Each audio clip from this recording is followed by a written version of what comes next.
오늘의 말씀은 창세기 20장 17절에서 18절 말씀입니다.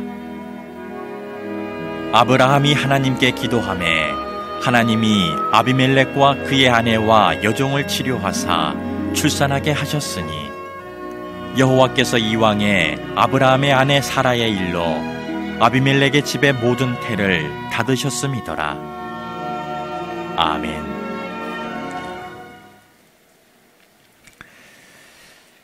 지금부터 20여 년 전 미국의 필립 칸이라고 하는 사람이 있었습니다.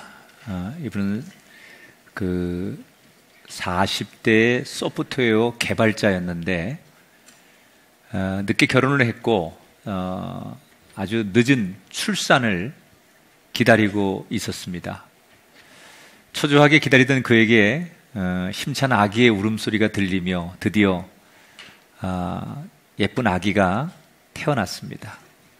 늦깎이 아버지가 된 필립은 너무나 감격해서 그 아기를 보자마자 울기 시작합니다.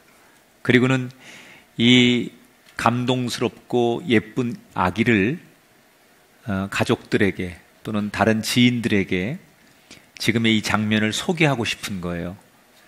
그래서 얼른 카메라를 꺼내서 사진을 찍고, 그리고 이걸 인화해서 보내려면 시간이 너무 많이 걸리니까 순간적으로 자기 그 휴대폰을 꺼내서 자기가 알고 있는 모든 기술을 다 동원해서 그 사진을 핸드폰에 담게 되고 거기에서 다시 메일로 사람들에게 전송하는데 성공을 하게 됩니다.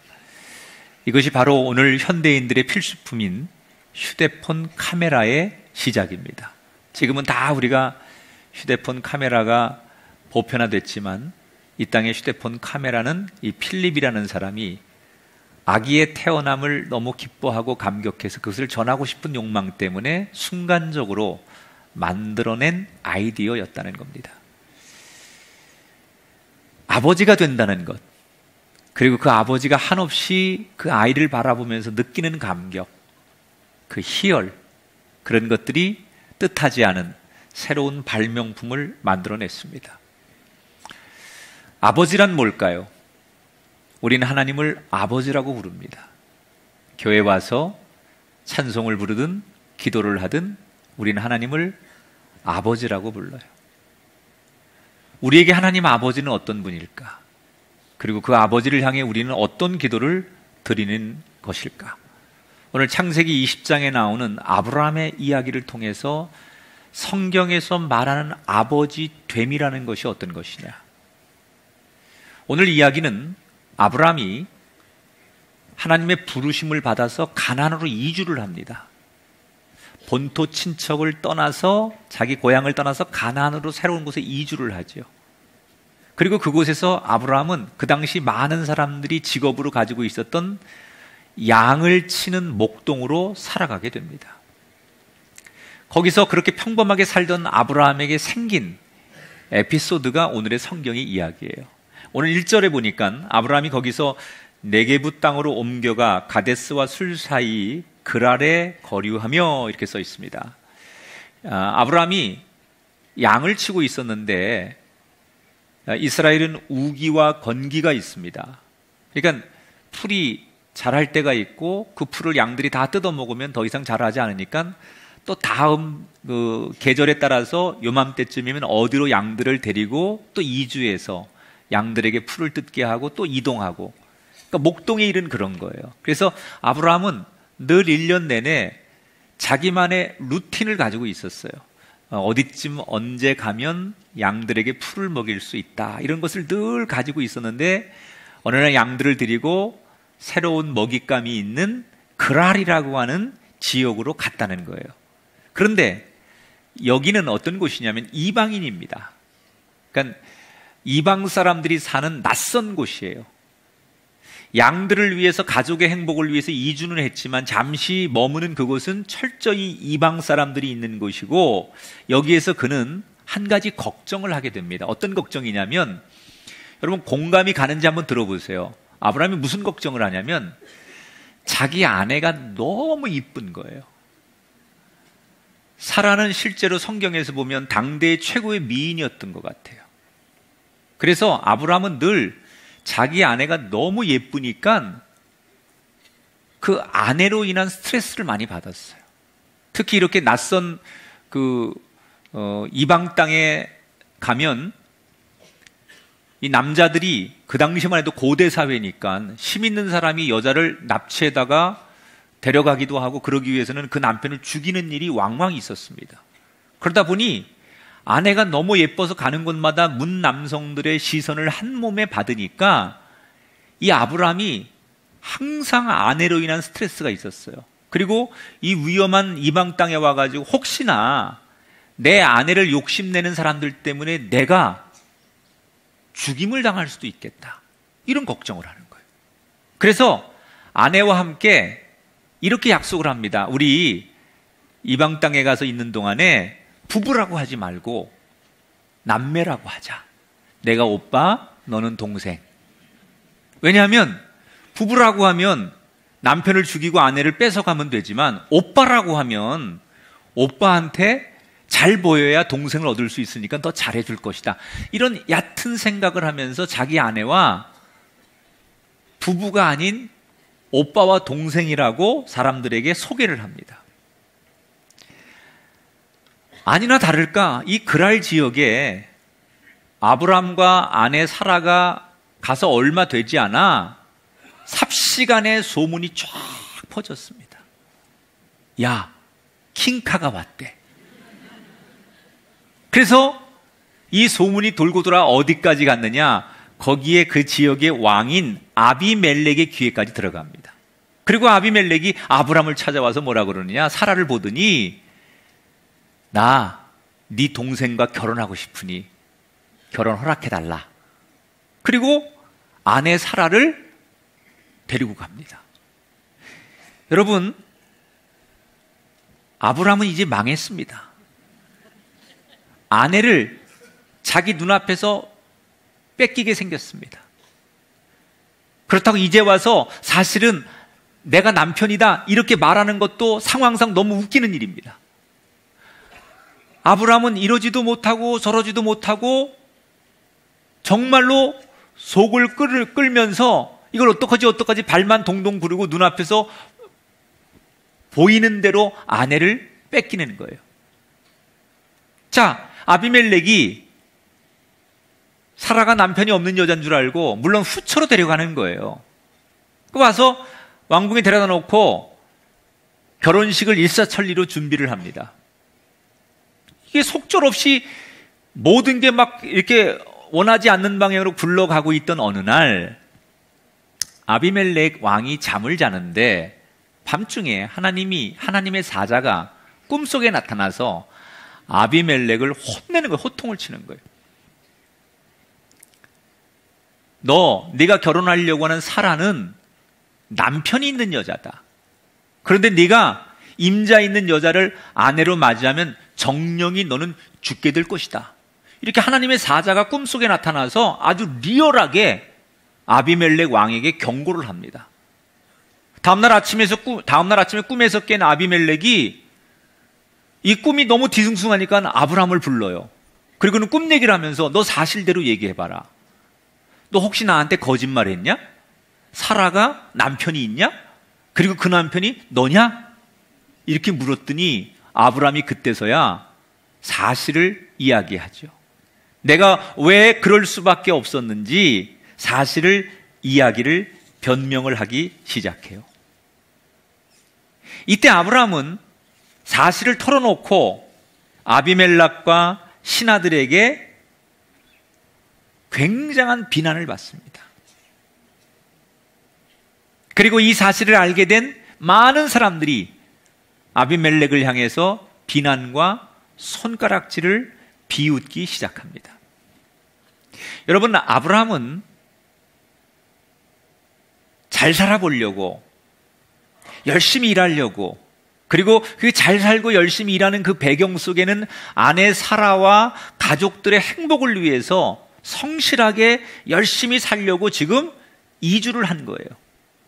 그런데 그의 마음과는 다르게 그는 지금 어떤 처지가 되었습니까? 사람들에게 비난을 받고 조롱을 받고 사람들에게 비웃음거리가 되었어요. 잘 살아보려고, 열심히 살아보려고 최선을 다했는데 자신의 인생이 엉뚱한 대로 흘러갔습니다. 도대체 어디서부터 아브라함의 인생이 꼬였길래 원하지 않는 사람들로부터 손가락질과 비난을 받고 조롱을 받는 이런 인생이 되었을까? 그 힌트가 오늘 본문 11절, 13절에 나와요. 같이 한번 읽어보겠습니다. 이곳에서는 하나님을 두려워함이 없으니 사람들이 나를 죽일까 생각하였음이요. 내 아내에게 말하기를. 따라합시다. 내 아내에게 말하기를. 자, 내가 아내에게 말했다는 거예요. 아브라함이 지금 아주 불안할 때 아브라함이 누구를 찾아요? 그냥 자기 혼자 고민하고 자기 혼자 염려하고 그러다가 자기 혼자 막 생각하다가 자기 혼자 결론을 내리고 아내에게 통보하는 거예요. 내 생각, 내 고민, 그리고 내 결정을 가지고 살다가 아내에게 이 결과를 통보하는 사이에 아브라함은 아주 중요한 한 분을 잊어버렸어요. 그게 누구냐? 하나님이었어요. 오늘 성경에 아브라함이 고민이 생기고 당혹스러운 상황이 생기고 어려운 문제를 만나서 이러지도 저러지도 못할 때, 수습할 수 없는 문제가 생겼을 때 그는 단 한 번도 하나님을 찾거나 하나님 앞에 기도했다라는 말이 없어요. 그럼 원래 아브라함이 믿음이 없는 사람이었느냐? 그렇지 않아요. 창세기 15장에 보면 아브라함이 자식 문제로 제일 먼저 하나님 앞에 기도하는 모습이 나와요. 창세기 18장에 보면 조카 롯의 문제로 인해서 그는 하나님 앞에 제일 먼저 기도해요. 그러면 자식 문제든 조카 문제든 가장 어려울 때, 고민될 때 하나님 앞에 기도하면 그때마다 하나님께서 아브라함의 기도를 들어주시고 아브라함에게 길을 열어주셨거든요. 그리고 지금 그 이후에 이 그랄까지 왔는데, 여기서 지금 그가 두렵고 어렵고 힘든 문제를 만났는데 아브라함은 웬일인지 하나님을 한 번도 찾지 않아요. 하나님 앞에 어떻게 하면 좋지요? 하나님, 내가 이렇게 거짓말을 해가지고 이런 어려운 문제가 생겼는데, 아니면 내가 이렇게 두려운 문제가 생겼는데 하나님 어떻게 하면 좋지요? 라고 하나님 앞에 묻거나 기도하거나 하나님의 이름을 부르는 흔적이 오늘 성경에 없어요. 물론 아브라함이 감당할 수 없는 그런 상황이 생겼을 때 하나님이 직접 개입하셔서 아브라함의 위기를 건져내십니다. 아브라함이 아내를 통째로 빼앗기고 가정이 파탄날 위기에 쌓였을 때 하나님이 직접 개입하셔서 꿈에 나타나셔서 아비멜렉에게 붙들려 있던 아내를 하나님 구해주세요. 그러나 아브라함이 아내를 구하긴 했지만 사람들에게 손가락질을 받고 비난을 받고 조롱을 받는 이유가 뭡니까? 문제를, 불안한 상황을 나 혼자 고민하고 내 방식대로 해결하려고 하다가 어려움을 만났다는 거예요. 여러분, 오늘 우리의 인생이 아브라함처럼 전혀 내가 뜻하지 않는 어려움과 고민과 염려를 만날 때 많은 사람들은 혼자 고민하고 그리고 혼자 연구하고 혼자 결론을 내리고 혼자 그 일을 치리하려고 합니다. 아브라함과 똑같은 패턴을 우리가 걷고 있어요. 이건 내 문제이기 때문에 내가 고민하고 내가 결정하고 내가 이 문제를 해결해야 된다고 생각해요. 아브라함이 바로 불안과 염려 속에 자기가 자기 방식대로 문제를 해결하려고 했다는 거예요. 우리가 자녀를 키워보면요, 이 부모와 자녀 사이에 신뢰 관계가 형성됐다라는 것을 언제 아느냐? 자녀가 밖에 나가서 예를 들어서 아주 큰 사고를 치거나 아주 정말 어려운 일을 만났어요. 근데 이게 부모님한테 알려지면 굉장히 자기가 혼나거나 아니면 정말 엄청난 책임을 져야 될 일이에요, 만약에. 그런데 부모와 자녀 사이에 신뢰가 있는 자녀는 그 그럼에도 불구하고 이 자기의 위급한 문제를 제일 먼저 누구에게 가져가느냐? 혼이 날지언정, 자기가 어떤 부모에게 엄청난 체벌을 받을지언정, 부모를 신뢰하는 아이들은 부모에게 그 문제를 가지고 가요. 그런데 자기 부모를 신뢰하지 않으면 그 위기의 순간에, 가장 어려운 순간에 다른 사람은 다 알지언정 부모님은 모르게 한다는 거예요. 왜? 이거는 단순한 효도가 아니에요. 부모를 신뢰하지 않는 거예요. 우리가 하나님을 아버지라고 부릅니다. 진짜 우리가 말로만 하나님을 아버지라고 부르는 게 아니라 그 하나님이 내 아버지임을, 내가 그분의 자녀임을 확신한다면, 우리가 인생의 많은 어려운 문제를 만날 때, 힘든 문제를 만날 때 하나님을 신뢰하는 증거가 뭐냐? 그 문제를 우리는 제일 먼저 하나님 앞에 가지고 나와서 하나님의 이름을 부르고 하나님께 기도한다는 거예요. 우리가 문제가 너무 커서 기도 못하는 게 아니에요. 사실은 기도 못하는 그 배경 속의 깊은 본질 속에는 하나님을 신뢰하지 못하고 하나님을 불신하기 때문에 내가 만난 위기와 고민을 가지고 하나님 앞에 내놓지 못하는 거예요.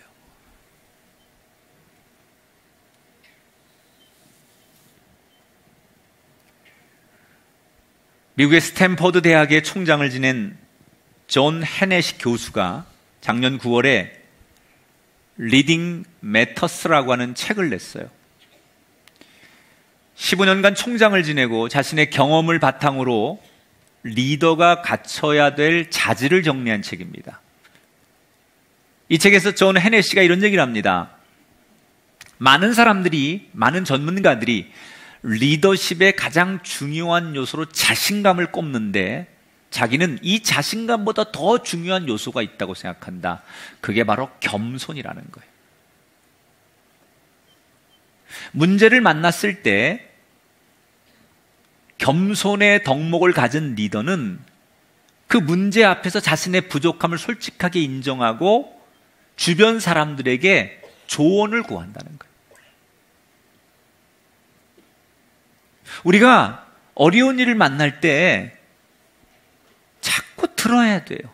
가족이든 친구든, 물론 우리가 사람들에게 어떻게 하면 되겠느냐고 이렇게 묻고 겸손하게 구하는 것도 참 인간의 덕목 중에 하나지만, 정말 그리스도인의 가장 큰 겸손은 뭐냐? 온 세상을 만드신 하나님, 지금도 온 세상을 주관하시는 그 하나님 앞에 나가서, 하나님, 내가 지금 이런 어렵고 곤란하고 힘든 문제를 만났는데 내가 어떻게 하면 되겠느냐고 하나님 앞에 묻는 겸손함. 이 기도가 있는 사람, 이것이 이 세상의 진짜 탁월한 리더가 되는 줄 믿습니다. 우리보다 먼저 하나님을 만났던 예수님도 마태복음 7장에 보면 우리에게 이렇게 증언하시잖아요. 구하라, 찾으라, 문을 두드리라. 그리하면 하늘에 계신 너희 아버지께서 구하는 자에게 좋은 것으로 주시지 않겠느냐. 사랑하는 여러분, 고민과 걱정과 두려움이 있습니까? 그 인생의 짐 혼자 짊어지지 마시고 하나님께 나아가 하나님의 소리에 귀를 기울이시는 겸손함이 있게 되기를 축복합니다. 자, 아브라함이 그 문제를 자기 혼자 해결하려고 하다가 결국 큰 비난과 어려움에 빠지게 됐고, 하나님이 그때 그를 개입하셔서 구해 주셨어요. 아비멜렉이 사실은 잘못한 게 없죠. 아니, 처음부터 우리 부부입니다 그러면 아비멜렉이 잘못한 거지만, 내 누이 동생입니다 그러니까는 아비멜렉이 데려가서 결혼하려고 했는데, 알고 봤더니 자기가 잘못하면 큰 죄를 지을 뻔한 거 아니에요. 그래서 아브라함을 처음에는 굉장히 책망하다가, 오늘 성경에 보면 이 아비멜렉 왕이 아브라함에게 환대를 베풀어요. 호의를 베풀어요. 성경에 보니까 은 1,000개를 주면서 네가 여기 그랄 지역에 머무는 동안 내가 모든 편리를 다 제공해 줄 테니 마음껏 누려라. 이렇게 호의를 베풀어요. 아브라함이 뭐가 좋다고 아비멜렉이 그렇게 아브라함에게 호의를 베푼 걸까? 사실은 아비멜렉은 아브라함이 좋아서 그런 게 아니에요. 아브라함이 믿는 하나님이 두려웠기 때문에 아브라함을 높여준 거예요. 그러니까 이 성경의 진리는 아브라함이 자기가 높아지고 싶어서 높아지는 게 아니라 하나님을 드러내고 하나님을 높이니까 그 하나님으로 인해서 내 인생이 높아지는 것, 이것이 영적인 원리라는 거예요. 여러분, 우리가 내가 높아지는 게 아니라 내가 하나님을 드러냈더니 하나님 때문에 내가 높아지는 인생, 그런 가정, 그런 기업, 그런 일터와 생이 되시기를 주님의 이름으로 축원합니다. 하나님이 개입하셔서 문제가 해결됐어요. 아브라함이 한 게 아니에요. 올 한 해 우리 성도들에게 여러분 가문에 하나님의 개입하신 축복이 있길 바랍니다. 나는 도저히 이 문제를 해결할 능력도, 발만 동동 구르면서 이게 어떻게 해야 될지 깜깜한 그 순간에 하나님이 개입하셔서 여러분의 인생을 건지시고 여러분의 삶을 인도해 주시게 되기를 축복합니다. 자, 이렇게 큰 해프닝을 한번 겪은 아브라함이 다시 이제 일상으로 돌아와서 사라와 함께 살아가게 됩니다. 그런데 얼마 뒤 아비멜렉이 다시 아브라함을 왕궁으로 불러요. 그리고는 아브라함에게 이 아비멜렉이 아주 낮은 톤의 목소리로 이렇게 얘기하는 거예요. 사실은 내 고민이 있는데 우리 집에 대를 잇지 못해서, 내가 왕손인데 소위 왕의 가문에 지금 자손이 태어나지 않아서 왕을 이을 사람이 없으니 아브라함, 네가 믿는 하나님에게 나를 위해 자녀가 태어나게 해달라고 기도 좀 해달라. 중보기도를 요청하는 거예요. 그러면 아브라함 입장에서는 자기에게 호의를 베풀어준 아비멜렉을 위해서 내가 믿는 하나님 앞에, 하나님, 이 아비멜렉의 가정에 자녀를 선물로 주세요, 이렇게 축복 기도해주면 돼요. 그런데 아브라함이 그렇게 기도하면 되는 문제를 가지고 주춤거리고 고민하기 시작합니다. 왜 아브라함은 아비멜렉을 위해서 축복의 중보기도 하는 것을 주춤하며 고민하게 된 걸까? 그 이유는 나 같은 사람이 과연 기도할 자격이 있는가? 내가 얼마 전까지 하나님을 불신하고 하나님 앞에 의논하지 않고 하나님을 찾지 않고 내 방식대로 문제를 해결하려고 했다가 하나님의 영광을 가리고, 그리고 많은 사람에게 조롱거리가 되고 손가락질을 받는 사람이 됐는데, 무슨 염치로 내가 하나님 앞에 저 사람을 축복해달라고, 하늘의 문을 열고 축복해달라고 기도할 수 있을까? 내 자신을 돌아보고 최근의 1년에 내가 걸어온 삶을 돌아보면 너무나 부끄럽고 너무나 자신이 없어서 하나님 앞에 기도하는 게 용기가 생기지 않는 거예요. 다른 사람은 몰라도 내가 내 자신을 돌아보면 내가 어떻게 감히 이 입 가지고 하나님을 부르고 하나님 앞에 축복을 해달라고 어떻게 기도할 수 있어? 그런 자기 자신에 대한 솔직한 내면의 부끄러움 앞에 그런 기도할 수 없었던 거예요. 그래서 선뜻 대답을 못하고 주저주저하고 고민을 합니다. 아비멜렉이 기도해달라고 계속 간청을 하니까 마지못해 아브라함이 아비멜렉을 위해서 할 수 없이 기도를 해요. 20장 17절 상반절에 아브라함이 하나님 앞에 기도했다, 그렇게 나와요. 참 부끄럽지만, 어찌 보면 자신도 없고 자격도 없지만 그 하나님 앞에 그가 왕이 기도해달라고 하니까 할 수 없이 정말 그는 내키지 않는 기도를 하게 됩니다. 그런데 어떤 결과가 나왔느냐? 17절 하반절에 보니까 하나님이 아비멜렉과 그의 아내와 여종을 치료하사 출산하게 하셨으니, 아브라함의 기도에 하나님이 응답을 하신 거예요. 아브라함은 나 같은 사람이 기도해도 되는 걸까? 내가 과연 기도할 자격이 있는가? 이렇게 고민하고 주저했지만 그 모든 문제가 하나님 앞에서는 문제가 되지 않았다는 거예요. 아브라함이 무슨 잘못을 했든지, 어떤 믿음과 과거를 가지고 있든지, 그리고 자신 없는 목소리와 마음으로 내키지 않는 기도를 드렸을지라도 하나님 앞에 하나님의 이름을 부르고 기도하니까 하나님이 그 작은 믿음 없는 소리에도 응답하셔서 그것도 내 문제가 아닌 상대를 위해 축복하는 중보의 기도에 하나님이 응답해 주셨다는 거예요. 이 하나님의 마음을 우리가 뭐라고 표현해 가장 적당할까? 저는 이렇게 표현해 보고 싶어요. 부모 입장에서는 자격 미달이라는 게 없는 거예요.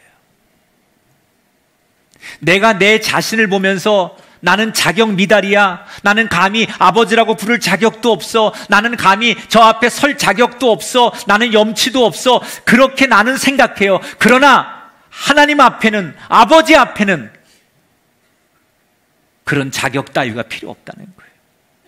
내가 아무리 부족하고 내가 아무리 염치 없고 내가 아무리 부끄러워도 하나님은 나를 한 번도 너는 자격 미달이야 라고 보시지 않는다는 거예요. 너무나 부끄러워도 그 모습, 그 상황을 가지고 하나님 앞에 나와 기어 들어가는 목소리로, 자신 없는 목소리로 아버지라고 부르는 순간 하나님은 나를 진짜 자녀로 생각하시기 때문에 내 기도에 응답하시는 거예요. 우리 자신을 돌아보면 나는 감히 하나님 앞에 나설 수 없는 사람이에요. 내가 어떻게 하나님의 이름을 부르고 하나님 앞에 서고 어떻게 하나님 나에게 축복을 달라고 내가 염치 없게 하나님 앞에 기도할 수 있을까? 나는 자격도 없다. 나는 뻔뻔한 사람이 아니다. 나는 그럴 만한 능력도 그럴 만한 마음도 없다. 이렇게 생각하고 하나님 앞에 나서지 못하는 우리들. 그러나 그런 마음을 가지고 사는 우리에게 하나님이 지금도 이렇게 말씀하실 거예요. 아니다. 나는 3번이나 나를 욕하고 부인했던 베드로도 돌아오는 순간 다 용서했단다. 나를 박해하고 나를 미워했던 바울도 회개하는 순간 다 용서했단다. 과거도 조건도 묻지 않겠다. 믿고 내게 나와 나의 이름을 부르기만 하면 너는 내 자녀이기 때문에 내가 너를 안아줄 것이다. 부모에게는 어느 자녀든지 자격 미달이 없어요. 우리가 생각할 때 나는 하나님 앞에 자격 미달이고 믿음 없고 나는 하나님 앞에 완벽하지 못한, 하나님 앞에 너무나 부끄러운 모습이지만 하나님이 보실 때는 아무리 못나고 아무리 우리가 쓰러지고 아무리 추한 과거가 있어도 하나님 앞에 우리의 모습은 자격 미달은 없어요. 여러분, 자책하지 마십시오. 여러분이 여러분의 마음의 상처를 더 주지 마십시오. 하나님은 우리의 아버지십니다. 그래서 너는 내 아들이고 너는 내 딸이고 나는 너의 아버지라고 우리에게 말씀해 주시는 거예요. 나를 자녀로 부르시고 약속하셨어요. 아버지이기 때문에 내가 세상 끝날까지 결코 너를 버리지 않겠다. 그 아브라함의 불신의 모습을 보일 때도 하나님은 아브라함을 한 번도 버리지 않으시고 끝까지 아브라함과 함께 하시고 아브라함을 건져주셨어요. 사랑하는 여러분, 하나님은 나와 여러분의 아버지이십니다. 그 아버지의 이름을 부르기만 하면 될 줄 믿습니다. 때때로 내가 너무 믿음 생활 못하고 하나님 앞에 부족한 게 많아서 자격 미달이라는 생각이 들 때 더욱더 하나님의 이름을 부르십시오. 그 아버지에 대한 신뢰를 고백하는 행위, 그 아버지를 그래도 나는 신뢰합니다 라고 하는 행위가 바로 기도입니다. 내가 너무나 부족하지만, 내가 너무나 하나님 앞에 자격 없지만 하나님은 나를 그렇게 생각하지 않으시기에 감히 다시 한번 하나님의 이름을 부르며 하나님 앞에 나아가는 아름다운 자녀들의 인생길이 되시기를 주의 이름으로 축원합니다. 넘쳐나네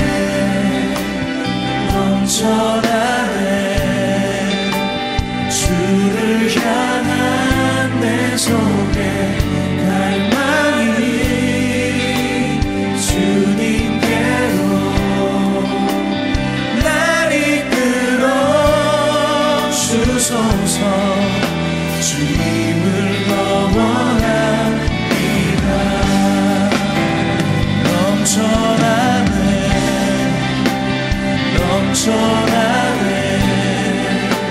주를 향한 내 속에 갈망이 주님께로 날 이끌어 주소서 주님을 더 원합니다.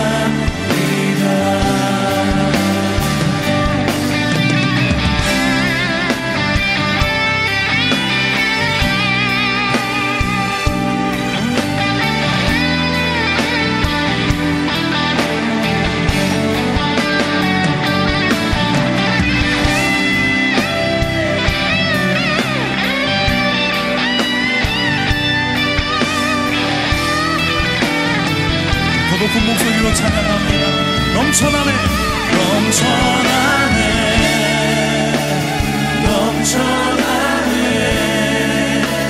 주를 향한 내 속에 갈망이 주님께로 날 이끌어 주소서 주님을 더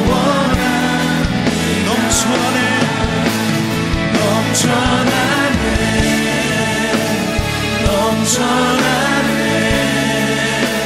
주를 향한 내 속에 갈망이 주님께로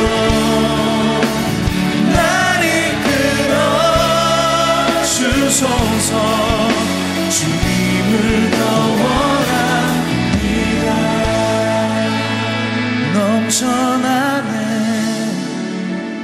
넘쳐나네 주를 향한 내 속에 갈망이 주님께로 날 이끌어 주소서 주님을 더 원합니다. 주님께로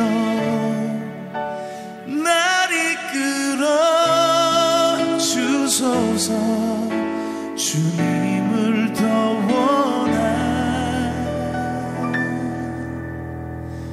원합니다.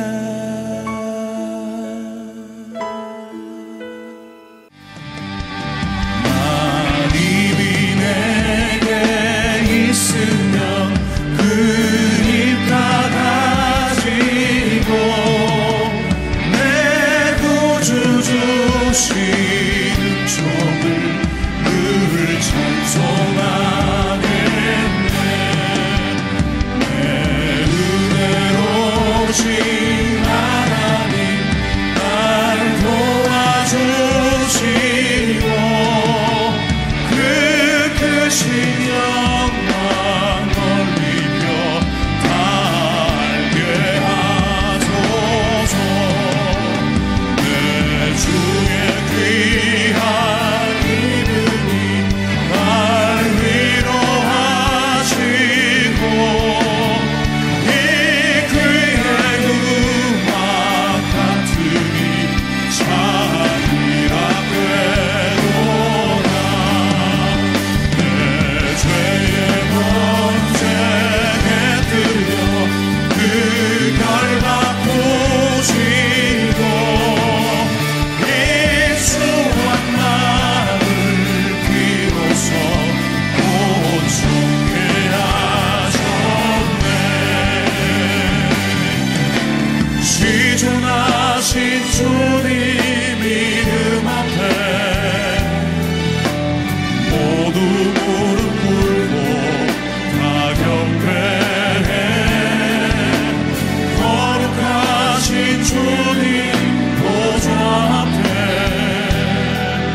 그리스도